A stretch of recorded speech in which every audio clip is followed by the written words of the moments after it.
NBA All-Star starters were announced. And guess who's not starting? A guy averaging a triple-double.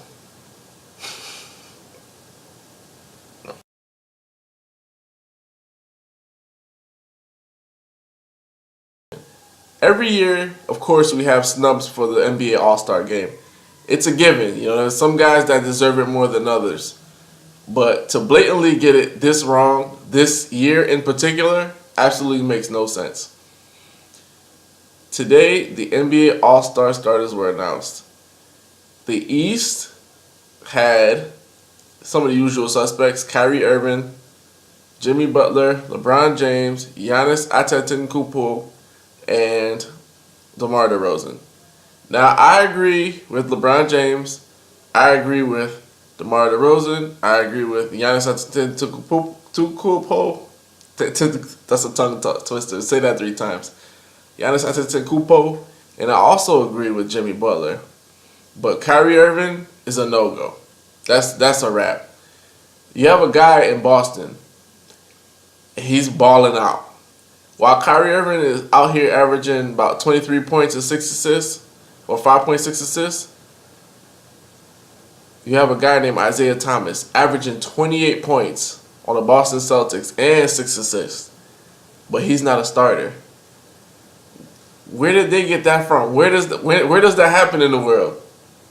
And to make matters worse, you got a guy out west who didn't make it as an all-star starter. He's averaging a triple-double. Now the West is a little different. The West had Kawhi Leonard, Stephen Curry, Kevin Durant, James Harden, and Anthony Davis. Now, out of all those players, there's another guy that shouldn't have been there. Even though I love Stephen Curry, he's a 2-time MVP. That's what people will quote. You know, some people's reasoning is just because somebody's having a better year than somebody doesn't mean that they shouldn't be an all-star starter or whatever. That's fine and dandy, but when somebody is averaging a triple-double and you're just averaging 24 and 6, I think they should take your place. I think so. Russell Westbrook is averaging 30, 10, and 10. 30 points, 10 rebounds, 10 assists. Stephen Curry is averaging 24 and 6. Who's having a better season here? Who's already pretty much the MVP here this year? And why isn't he starting? The NBA just took it too far with their algorithms, their calculations, their little pocket protectors. Hey, we're going to make it better this year. We're going to implement a new system. This is how it's going to go. So basically the system went like this. They had rankings. The fan vote counted for 2 rankings. So the fan vote counted twice.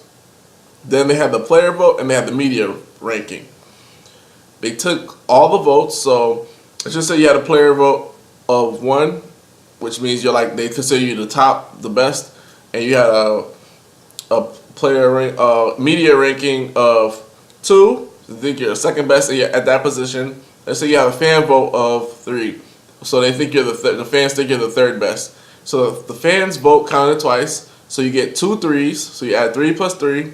You get a 1 for the player vote, which is the 1, and then 2 for the media ranking. So 3 plus 3, 6 plus 2, 8 plus 1, 9. You take the 9, you divide it by 4 because they counted the fan vote twice, so they consider it 4 categories. So 9 divided by 4, you get, I believe, 2.25. And boom, that's 2.25 is your overall ranking or your weighted score or whatever the case is. The lower your score, the better, because that means people think that you're better at that category. So let's just say you take 2 guys and one has a 2.25 and one has a 2. The guy with the 2 will automatically be considered more for a starter and become a starter. In this case, with with Russell Westbrook getting snubbed, same thing with Isaiah Thomas, but Russell Westbrook is way more egregious. Russell Westbrook had an average of 2. Stephen Curry had an average of 2. James Harden had an average of 2. And the tiebreaker was the fan vote. So Russell Westbrook, the guy that's averaging a triple-double, just because he was ranked 3rd by the fans, is not starting in the NBA All-Star game. Does that make sense to you? Is a tiebreaker by fans making sense to you right now? Does that even smell right? No. Does that sound right? No. Why would we let a fan vote affect something that's so blatantly obvious? He should be starting. There's no ifs, ands, or buts about it. And I understand guys saying that, hey, it's just Stephen Curry, he's a 2-time MVP. Who cares?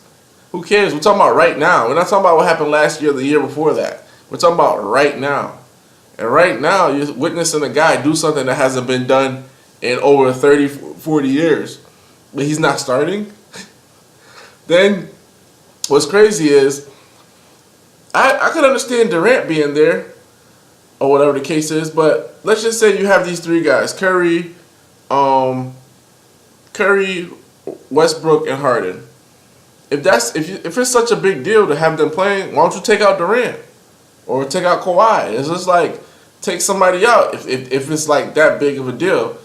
Compare their average to the next. You don't have to necessarily have 2 guards and 3 forwards. You just need 5 players. It's an all-star game. It's the best of the best. Back in the day, there used to be more big men. They were better.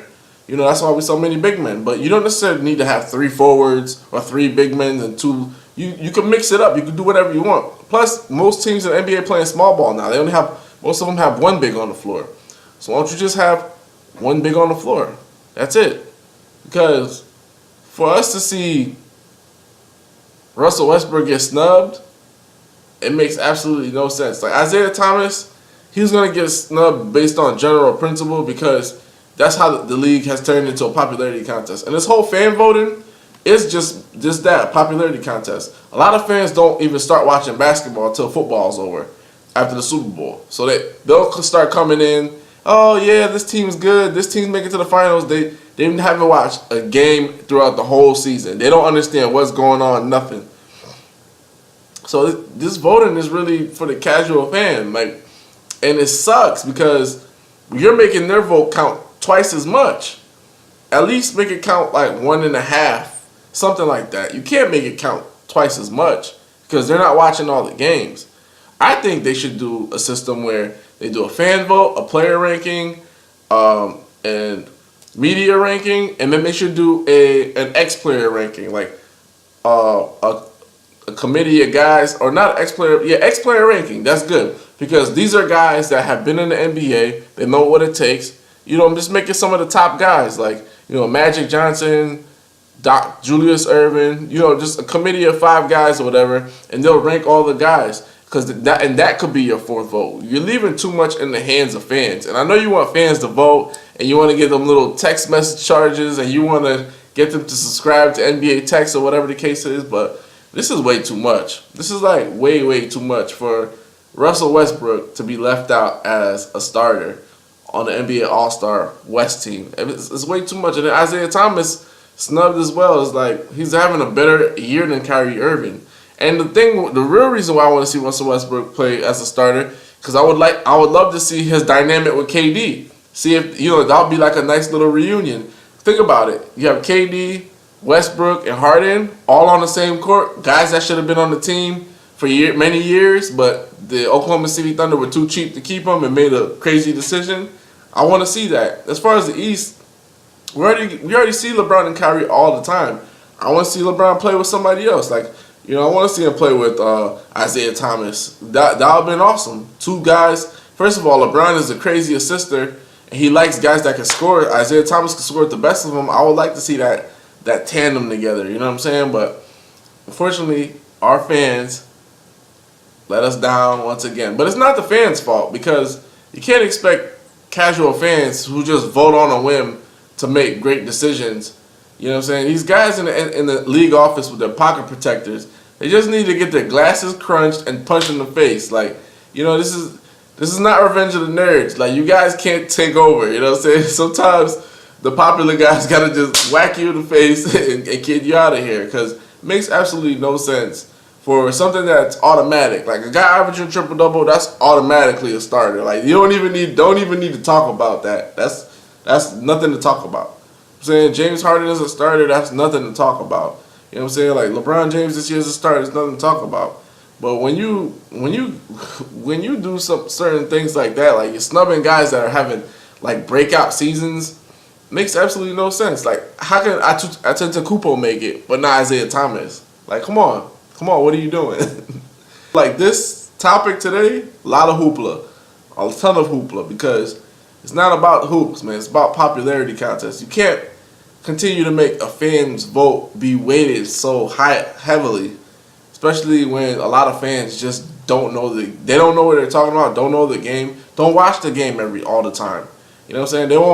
They don't watch a lot of games. They don't, they watch their favorite player. They watch their favorite team. They don't watch a lot of basketball. It's not their fault. It's the league's fault. You know why? Because they put some guys with some pocket protectors at the head of all this. This is Vlad for Hoops Junction, where hoops meets hoopla. Peace.